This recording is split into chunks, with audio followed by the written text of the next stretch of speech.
This is a story about a world obsessed with stuff. It's a story about a system in crisis. We're trashing the planet, we're trashing each other, and we're not even having fun. The good thing is that when we start to understand the system, we start to see lots of places to step in and turn these problems into solutions.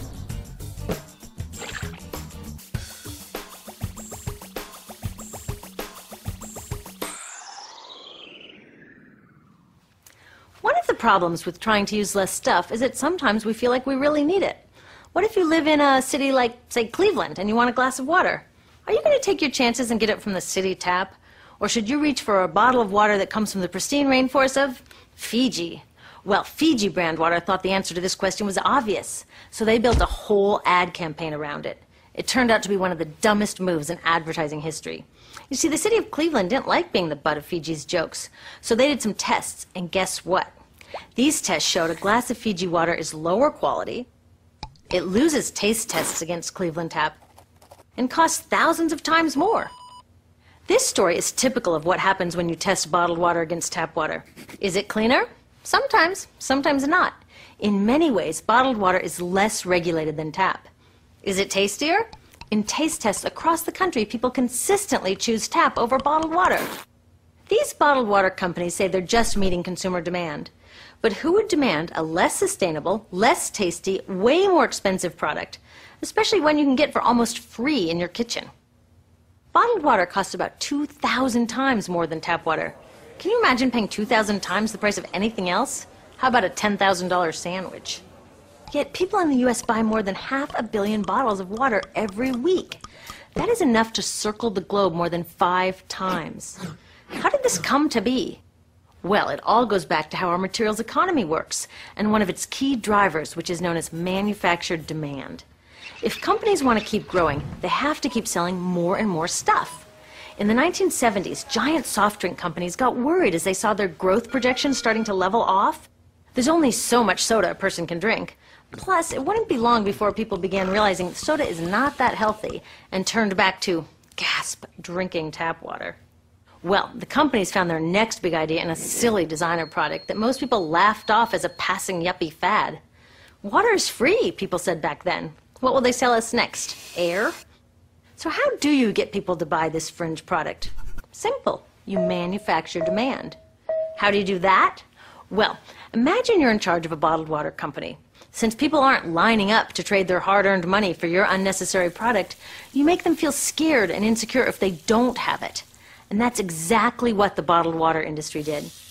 One of their first marketing tactics was to scare people about tap water with ads like Fiji's Cleveland campaign. When we're done, one top water executive said, tap water will be relegated to showers and washing dishes. Next, you hide the reality of your product behind images of pure fantasy. Have you ever noticed how bottled water tries to seduce us with pictures of mountain streams and pristine nature? But guess where 1/3 of all bottled water in the U.S. actually comes from? The tap. Pepsi's Aquafina and Coke's Dasani are 2 of the many brands that are really filtered tap water. But the pristine nature lie goes much deeper. In a recent full-page ad, Nestle said, bottled water is the most environmentally responsible consumer product in the world. What? They are trashing the environment all along the product's life cycle. Exactly how is that environmentally responsible? The problems start here with extraction and production, where oil is used to make water bottles. Each year, making the plastic water bottles used in the U.S. takes enough oil and energy to fuel 1 million cars.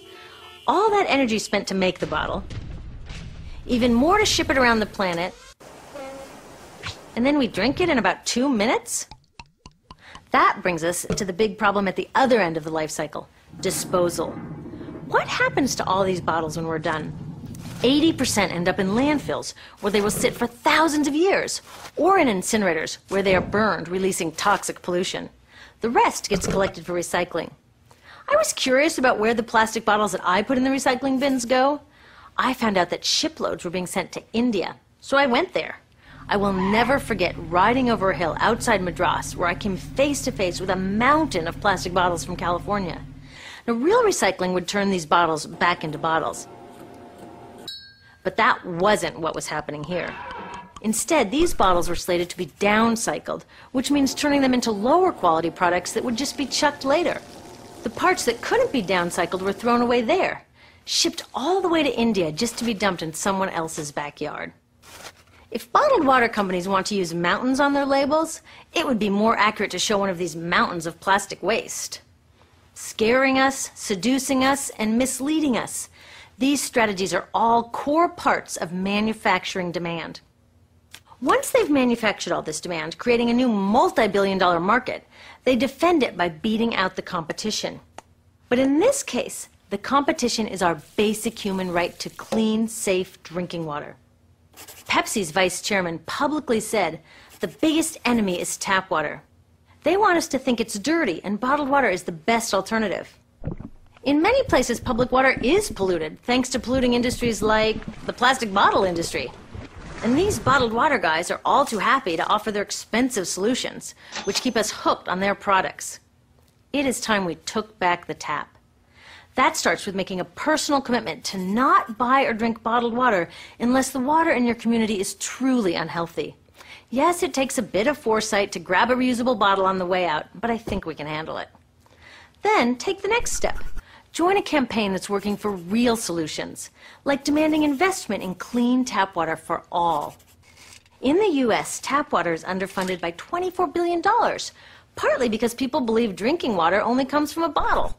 Around the world, 1 billion people don't have access to clean water right now. Yet cities all over are spending millions of dollars to deal with all the plastic bottles we throw out. What if that money was spent improving our water systems, or better yet, preventing pollution to begin with? There are many more things we can do to solve this problem. Lobby your city officials to bring back drinking fountains. Work to ban the purchase of bottled water by your school, your organization, or entire city. This is a huge opportunity for millions of people to wake up and protect our wallets, our health, and the planet. The good news is it's already started. Bottled water sales have begun to drop while business is booming for safe, refillable water bottles. Yay! Restaurants are proudly serving tap, and people are choosing to pocket the hundreds or thousands of dollars they would otherwise be wasting on bottled water. Carrying bottled water is on its way to being as cool as smoking while pregnant. We know better now.